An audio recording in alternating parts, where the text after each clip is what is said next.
So, Very small city. Remember, if you, we're only 250,000 people. There's yeah, only 2 million people in the whole country. this place of all places in Europe, I mean, you found the gem. Yeah, we feel like we did.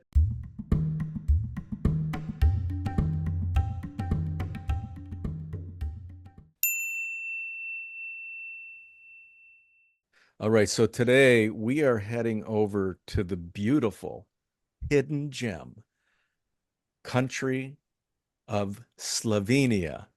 And today my guest is Jeff Quave. Jeff, thanks for doing the podcast, man. You're so welcome. Welcome to Slovenia. Yeah, it's great to meet you. So, Jeff, let's get started by just kind of get you sharing a little bit about who you are and where you're from, and how you found this place of all places in Europe. I mean, you found the gem. So, Yeah, we feel like we did. We came here on a random vacation 9 years ago and instantly fell in love. I mean, we are good travelers. We've been a lot of places, seen a lot of things, but we're usually one and done. We go to a place, we'll see everything, don't really need to go back. But when we came to Slovenia, quite different from our norm. While we were still here, even we were both saying, I don't want to leave. I can't wait to come back to this place. hmm, And so we did. We kept coming back and kept coming back. And between 9 years ago to now, it gradually evolved into an idea of being a place that we could move to as a retirement plan. mhm. And that's what we've done within the past year. We both retired, and now we are fully moved over here and loving life. So you guys sold everything. You did. No, we rented our place in Southern California. Gotcha. So we still have it. It's actually an income stream. So Okay. that helps as well. But we still have it. We have a tie to it. But at some point we'll have to address kind of like what are we doing with that? And Yeah. at Sure. this point, we've given ourselves 2 years Okay. before we make a firm decision about selling and maybe reconsolidating here. Yeah, yeah. Okay, great. All right. All right. So let's dive into everybody who's viewing this podcast interested now in the possibility of moving to Ljubljana, Slovenia. What could you share about the visa requirements? And like, do they have a retirement visa? Do they have a digital nomad visa? Anything you can share about that? Certainly. So it's we are within the Schengen zone. So it's the standard Schengen zone requirements for a residency or visa. We are not on a visa per se, other than the initial tour season when you come in. Instead, you would apply for temporary residency. Okay. You could apply for a long stay visa, but if you're wanting to stay a year, you might as well just go ahead and apply for temporary residency instead of the actual visa. It's a little Okay. bit different application process. They do not have an official retiree visa, and they still don't have yet a digital nomad visa, though one is coming. And the last I saw, I think it was supposed to be online by perhaps February of this Okay. coming year. Okay. Um, Now, the difference between a temporary residency and a visa is that a visa is not renewable. So if you come here and you like it and want to stay, you really can't. And same thing with the digital nomad visa plan that they've constructed. It's non-renewable and it's for 1 year. So if you're looking to move here with the possibility of staying, a temporary residency approach allows you the same length of time, a year, but it's renewable and renewable fairly easily. So Okay. all you have to do is just put in the renewal and it's automatically processed. Okay, so you're on a temporary residency visa. Yes. So it allows you to stay there for a year and you can renew that. Yes.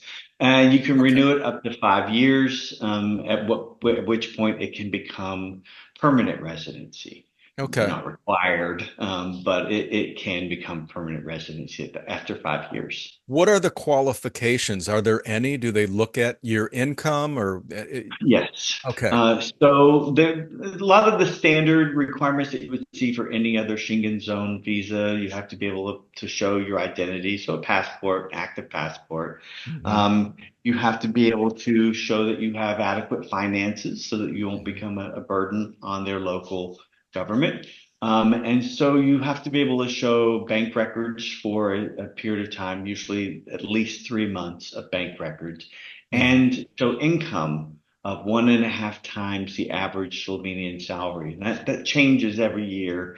I believe the most current figures are about 1470 something per month for Okay. Slovenes. So that means in US dollars, you would need to be able to show about $2,000 per month of income Okay. um, to be able to qualify.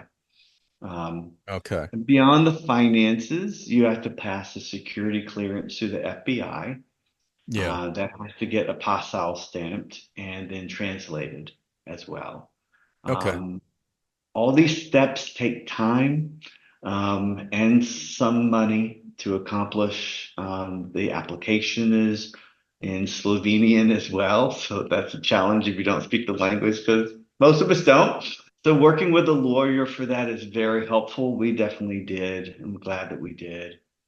Technically, when you look online for the reasons why someone might be able to pursue a residency, a temporary residency visa for Slovenia, they only list things like business development, um, family family reunification, studies, those kind of things. But there's this little category beneath all of that that says other reasons.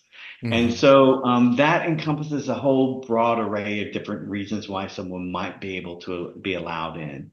Hmm. And that's what we were able to get in under. If you have a long-term lease, Hmm. then that's a reason for being able. If you purchase property, that would be a valid reason to be able to seek residency. So we have a long-term lease. Generally speaking, we were told we needed to have at least 12 months, preferably 16 months to be able to come. So you do have to make a long-term commitment to Hmm. stay. Um, the challenge with that is that you have to obtain the lease and then apply, Hmm. because it's, being able to show your lease is part of the application. So it may put you in a position of having to pay for a lease for a place where you can't live yet. All of this has to start in the US. You can't go there and start the application once you arrive. Okay, that's very good information. So, Jeff, you mentioned that there is a visa. So you're on the temporary residency visa. That's the way to go.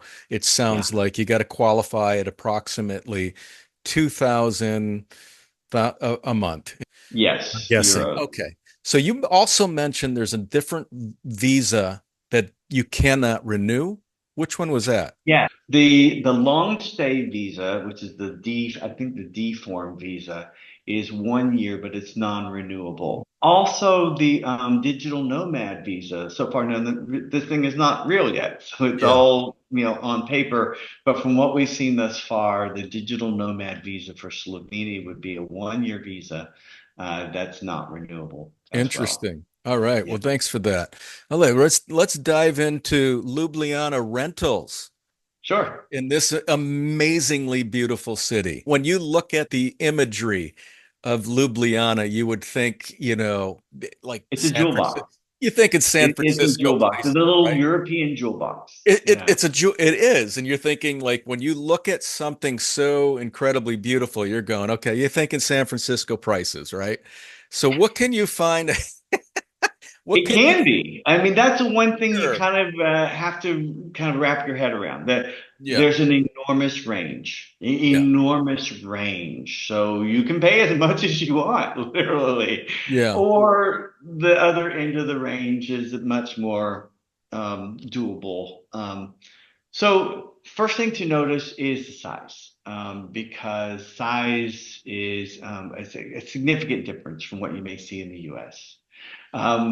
They can rent anything from an individual room to a very small apartment, to a very normal size apartment by American standards. But the size is something to begin kind of familiarizing yourself with. So if we're looking at like a reasonable sized one bedroom, one bath apartment near the city center or in the city center, you can probably find that easily for 700, 750.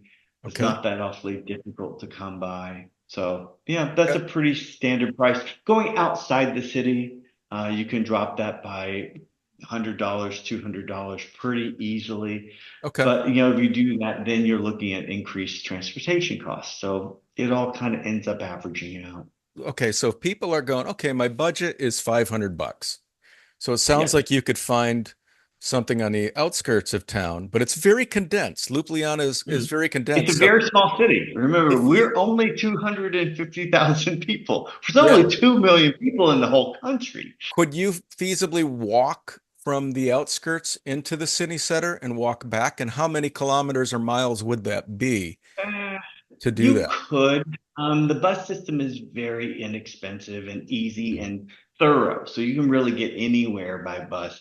You could walk, and you do walk. I mean, inside the city center, like most old European cities, the Sure. very immediate center of the city is pedestrian only. Hmm. So there are no cars in the very center of the city. So Hmm. we do walk a lot already, just Yeah. getting to the various places and events that we want to go to. But you could walk if you wanted to from the outskirts in. How Um, far would you say the outskirts are to the city center? oh goodness, maybe about 3 miles. Oh, okay. Yeah, Okay. I mean it's actually rather doable. It's Yeah, a long walk, but that's sure. that's doable. Yeah, but it's a, yeah, especially if you get on a bike, too. It's Oh like, yeah. Oh, and bikes are readily available. They're everywhere here, mhm. and we have a rental program all around Ljubljana for bikes. It costs you $3 a year. Oh, that's amazing. That's a Yeah. $3 a year for a bike. That's incredible. Hello, I'm Ray, and today I have an announcement to make. I now offer one-on-one personalized consulting to help you navigate that journey of moving abroad. I know the idea of moving abroad can feel daunting and overwhelming. I've been there, and I talk to expats weekly who have successfully made that difficult transition. So if you're ready to make that move, but you're not sure where to start, you're feeling stuck, you have some questions that are unanswered, you can schedule a meeting with me to get the support and the guidance you need. You can click the link in the video description below to schedule a time to meet. I look forward to connecting. Now let's get back to the video. You mentioned also that there's like that you could rent a room. So like Yes. let's say like for the digital nomads that are going to come, they want to live for 3, 4, 5 months and they don't need anything extravagant. They're just looking to have that experience, do their Sure. work. What can you find a room for? Pretty easily 300, 250, 300. Wow. Those are available.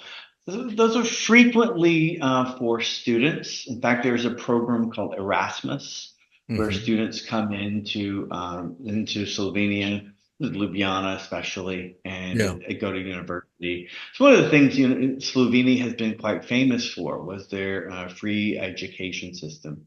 So it's been a Okay. big draw with students from all over the world to come here for education. So the people that are actually moving to Slovenia for education is Many of their Yes. education's free too? I don't know if it's completely free, but if it's not, let's put it this way, by American standards, it might as well be because it's Okay. very, very low cost But compared for to pretty much anywhere else. And their education system is highly regarded. It's a very much a university town here in Ljubljana. The University of Ljubljana is the main school here. okay. Jeff, are there any for people maybe going, okay, I'm excited.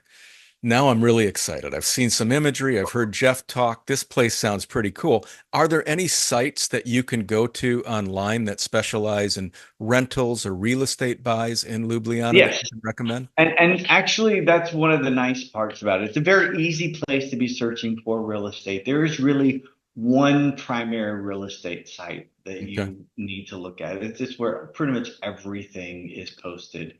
Um, it's a difficult name.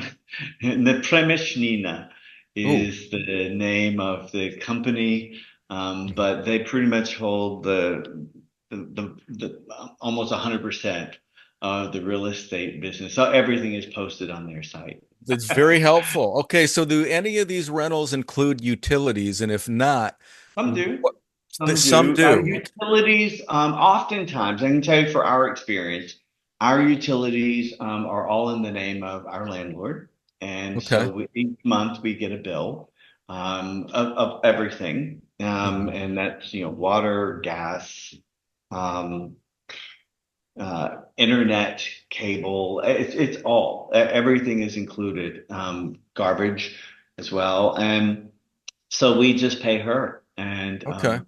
we don't have to go through the process of getting everything in our name. And I think that that's pretty standard, actually. So that Just makes okay, it so easy. your rental, everything is just you just pay rent and all of that is included. Well, it's not included, it's separate. So we will get Oh, a statement each month of our I see. utilities on top of our rental. Okay. But our place is big, so it's maybe not representative of what you would see everywhere else. We have Mhm. a very large by Slovenian standards place. It's like over 1,200 square feet Okay. in US. So it's pretty big for an It apartment. is. Fairly large size. And our cost will be about 250 per month. 250 for the utilities Yes, for everything. for everything. Internet, um, cable TV, Electric. water, gas, electric, yeah, eh, Okay. you And name it. what do you think for like a one bedroom that you described people would pay per month for that? Probably less than half of that, to be Okay. honest. About 100 Yeah, maybe. about 100 maybe. Okay. Do you know what they charge for Wi-Fi there? I don't know what they would charge independently for it. Okay. I really don't, unfortunately. Okay. It's just all included with ours. How about cell phone price? We are using our same cell phones in the Okay. US, so we do not have an independent cell phone there. And that's worked out just fine. We kept our US lines. We don't use it for calling directly. We Hmm. call on WhatsApp, which is Sure. perfectly fine. All of our data is free to use here, and so we don't have any problems with any of that. So we have Ooh. not gotten any local lines. I don't know that there'd really be an advantage until you speak the language. Yeah. You got to consider that you're probably not going to be calling many people here. Sure. Yeah. All right. So let's move on to groceries. The cost of groceries per month. What do you guys think you budget? As I mean, groceries have spiked everywhere, especially in the US.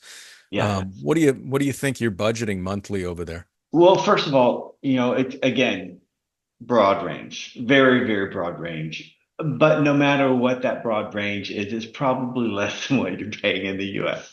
We Hmm. look at prices that are about maybe half to two-thirds Okay. of what you would typically see in the US. Hmm. The only thing that can be a little bit more expensive is meat. Hmm. And meat prices do tend to be about the same as you would see in the US, maybe even a little bit higher. I see. Um, that being said, quality is ridiculously good. Um, you find, well, like you find all across Europe, there's really, no preservatives, no GMO ingredients. You find just really ridiculously good quality Hmm. across the board, no matter what the products are. Very few processed foods. A lot of it is just your base ingredients. So that's good. There's, very a natural approach to making food. So Yeah, we yeah. like. If you put a number on it, how much you guys think you spend per month? We've been looking at that recently, trying to figure out how much we spend on groceries because, the trade-off is that the prices of eating out in restaurants is also quite low. So we do find that Mhm. we're eating out more Okay. often than we would have previously, but we are still spending about $100 a week on Okay. groceries. So about 400, and that's everything. That's including, you know, bottles of wine and everything else that you might want to splurge on. So we've made no efforts to keep it under a budget. Okay, so all right. That's for two people, so that's For two people. very Yeah. reasonable. All right, Yeah. let's dive into restaurants in Slovenia. What is the meal of choice over there, and what do you pay for a nice, Pretty much local? anything you want. You have to remember, we're a very small country, but at a very interesting meeting point between a lot of Yes. other places. So we are the confluence of Hungarian and Italian and Austro-German and more of the other Balkan states. So it is a food. It's a food maze here. Yeah. Slovenia was the European destination for gastronomy in 2023, Oh, and well wow. deserved. They have an amazing food culture here. Hmm. Um, that being said, you can find dining from any end of the spectrum that you want. You can find Hmm. places that are less than $5 for, a really good meal, all the way Wow. up to hundreds of dollars for Wow. an evening. So, the range is huge. That being said, though, you can find really good restaurants here of any kind, really, Hmm. any kind of cultural cuisine you'd like. Um, and a nice dinner out here would be maybe $30 American, Hmm. including wine. You have to include wine. I You mean, have to include wine, yeah, especially good Slovenian wines. We've got very good wine yeah, growing, and you always have to factor in the difference between what it costs here and the fact that there's no tax usually on top of that, and there's no tipping. yeah, yeah, So yeah, that makes a huge difference. Now, on the lower end, you can have a really wonderful night out, good traditional food at a comfortable restaurant for under $10, well under $10, $8 for an entree. So yeah. $7, $8 for an entree is not that hard to find for a Wow. really good place. Yeah, Uh, yeah. food is good quality. One thing we really don't have is we don't have fast food. There Well, is no such thing as a drive-through, and we have one McDonald's. they have a McDonald. They let a We do have McDonald's. a McDonald's. It's literally around the corner, Oh, right, from I'm gonna our I'm house. gonna edit that out. 'Cause it It's did. one. It's the only one, and it's really that there's not really fast food. It's not a culture here. Yeah, Um, I mean, we do have burgers, but they're like real burgers. They're at a yeah, restaurant, and yeah. it's a whole different kind of an experience. But we don't really do fast food so much. So it sounds like based on what you're sharing, I mean, what do you think people could get by as, a single retiree, or what do you guys spend per month on, if you budgeted, if per month on If you restaurants? budgeted, probably a couple of $100 Okay. per month. And we're new. We've really only been here a fairly short period of time still. So we're exploring everything. We want to eat everywhere and sample this, sample that. So Yeah, yeah. right now we're really more in just exploration mode. Okay. Um, Well, let's talk about getting around. What's the sure. transportation like? Do they have a metro, trams, bus system? What do they have there? Do they have ride share? Very, very thorough bus system. Okay. A good train system. Train station is right in the heart of the downtown area. Bus systems run very consistently, very easily, all around town. It's very easy to get anywhere. One-way bus fares are $1.30 or €1.30 Okay. each way. So we have a huge shopping area. Um, think of it as like maybe 6 or 7 malls, all in the same area. It's called BTC. It's an enormous shopping area. So to get there, that's a bus ride. It's maybe about 15, 20 minutes from downtown. $1.30 each way to get there and shop pretty much all day Hmm. and then come home. Do they do any bus passes per month? A bus pass is about $37 Okay. for a month. Depending on where you live, though, we are questioning if we're going to even need it because in town, again, it's really very compact, very walkable. Hmm. And so we don't really use the bus very much. Do they have So taxis or rideshare? they have taxis. They are rather expensive. Okay. They have car shares Hmm. where you can rent a car by the hour and by the kilometer, Okay. um, which are very, very economical. And we are looking. We're not yet in that system, but we're looking to get onto it. Um, it, it Hmm. it's actually when you look at the expense, it's actually quite economical if you're needing to go somewhere and you're going to be especially hauling a lot of stuff. You Hmm. don't necessarily want to do that on a bus so easily. But you're only paying for the car from the time that you get in and drive to the destination, and you don't pay while you're waiting. Um, so it just gets you to the stores and then gets you home, maybe in Yeah. a different car. Sure. Yeah. That's great.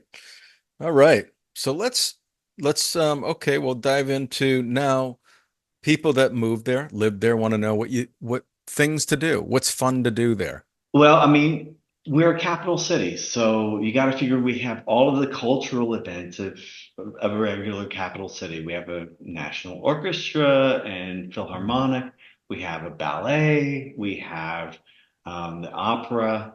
We have all of the standard arts and galleries and entertainment that you would think of. Um, and then on top of that, we are just on the outskirts of the Alps.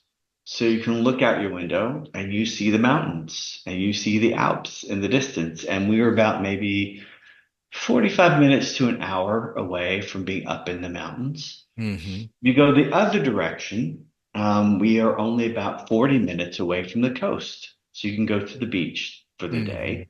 We are about 2 hours away from Venice. So if you want to go out to Venice for dinner, you could just pop down to Venice, have a stroll through the canals and along the canals anyway, have dinner and then come home pretty easily. Oh. It's a very, very convenient place for whatever it is that you want to go do. Hmm. Slovenia is very big into adventure sports. So like rock climbing, snow skiing, paragliding is huge here, whitewater canoeing, all of those kind of outdoor activities are very, very popular here. Yeah. If you go to the orchestra or you go to some of these museums or is there a cost to get into some in the museums and There are costs okay. for the museums, for the orchestra, for the symphony, for the opera. In fact, I was just looking at this the other day because we were planning on maybe going on Friday. So best seat in the Nice. house is like $30. $30. Okay. Yeah.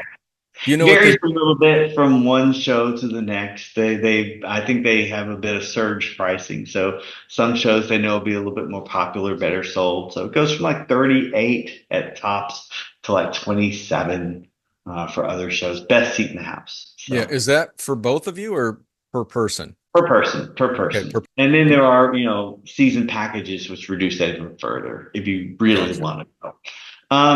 The museums have fees, but they're oftentimes very, very low. Yeah. Um, we have a castle in the middle of the town that's a Yeah. fee to go in, but we are members, yearly passes. So I think that was $45 for us for the whole year. Uh, Wow. Yeah, very cool. 12 if you're just going once. But we Yeah. figure anybody that comes is going to want to go up there. So we'll be making that trip quite a few times. Well, I mean, for the people that are just listening, going, okay, I can shoot to the coast. I can Mhm. shoot over to Venice. I can do Yeah. all these things and then come back home. Yeah. I mean, the access that you have at your fingertips to these incredible places is just, Yeah. it's hard to believe. It really is. It's just like, Well, and not only that, but if you really want to go out, like for instance, we went to last year. We were here on a visit at that time. We weren't yet living here, but we flew in to go to Oktoberfest in Munich, Mhm. And then from Munich, came back to Slovenia for another couple of weeks, Hmm. and took a bus from Munich. I think it was $38, if I remember correctly, per person Yeah. for the bus ride from Munich to here. It took 6 hours. Yeah. That's, Not bad. I've just noticed, throughout this whole podcast that you have this smile on your face throughout this whole podcast. You're so Yeah. happy to be where you're at, man. I mean, It's the realization of a dream that's been so long in coming. yeah. So yeah, it's Good for you really guys. good. That is so It's a awesome, man. wonderful experience. So, I'm very happy for you guys. That's just so awesome. The last thing we cover, everybody wants to know about healthcare. And do they have a public healthcare, and can expats access that, or retirees access that? What can you share about this? okay, so they do have a local socialized healthcare system. It's multi-level. Okay. So the lowest level is government funded Okay. for Slovenian nationals and workers. Okay. If you're not a national, a naturalized citizen, if you're not a Slovenian worker, even a foreign worker, you can get in that way. But if you're not, if you're none of those things, then you have to buy your own insurance package. Okay. That can be rather expensive. You don't necessarily buy into the Slovenian system. Mhm. You buy your own independent health insurance. As I said, their system is multi-tiered. So the first level is what the government provides for local residents, local workers. The Okay. next tier above that is private insurance, similar to what we have here in the US, but Mhm. you would be paying for that instead. Okay. And we have utilized the healthcare system. It is ridiculously good and ridiculously cheap Hmm. by American standards. Hmm. For a doctor's visit, you're looking at maybe $40, $50. For a specialist visit, maybe $60, $70. Fortunately, haven't had to look at hospitalization or anything. Hope to Yeah. not. Um, and our insurance package that we purchased as an extra, and you have to be able to show that you have health care Hmm. coverage to be able to get in. Our healthcare is, what we purchase is expensive. I felt cheaper by American standards, but for us, still a big chunk. And it was $157 a month each. Oh, wow. Is that like pretty much full coverage? And No, that's just hospitalization coverage. okay. In order to get full coverage, the price point jumped so much that we thought, I think at least for now, it would probably be a better idea to pay for that out of pocket for Gotcha. outpatient care Hmm. and have the backup for inpatient coverage if something catastrophic were to happen. Yeah, good point. Um, Especially because it's so affordable out of yeah, pocket to pay. That makes a lot yeah, of and it sense. really is, and good quality, very good quality, and reasonable prices compared to what we were finding in the U.S. So. For two people, we're paying just a little over $300. Hmm. Um, Hopefully, we'll never actually end up using that. Yeah. Yeah. It's just for catastrophic or hospitalization coverage, and we'll pay for anything outside beyond that. At least for now, that's our plan. For a longer term, we may have to rethink and figure out more of a more full coverage policy. But for now, that's what we're going with. Yeah. Sounds great. Well, Jeff, we covered everything. Is there anything Right. else that you can think of that we didn't cover that could help the viewers, retirees, expats considering moving to Slovenia? Anything come? No, I mean it has been We for us. It really was a hidden gem. I mean, we have been absolutely thrilled at the experience, and it just keeps unfolding. Each time we think, could it get any better? It does. Yeah. So, um, yeah, I mean, at this point, we really don't anticipate going back. Mhm. This feels like it could be a forever decision. We'll see. We're taking it, a year at a time, but so far this looks very, very promising. All right. Well, Jeff Quave, thank you so much for taking the time to No share worries. Thank information, you. tips, and everything, man. It's been a pleasure meeting you. Been a pleasure being here. Wish you all the best. And Yeah, hey, you have, come see us actually in person next. I'd love to, man. All right, you take care. You'd always be welcome.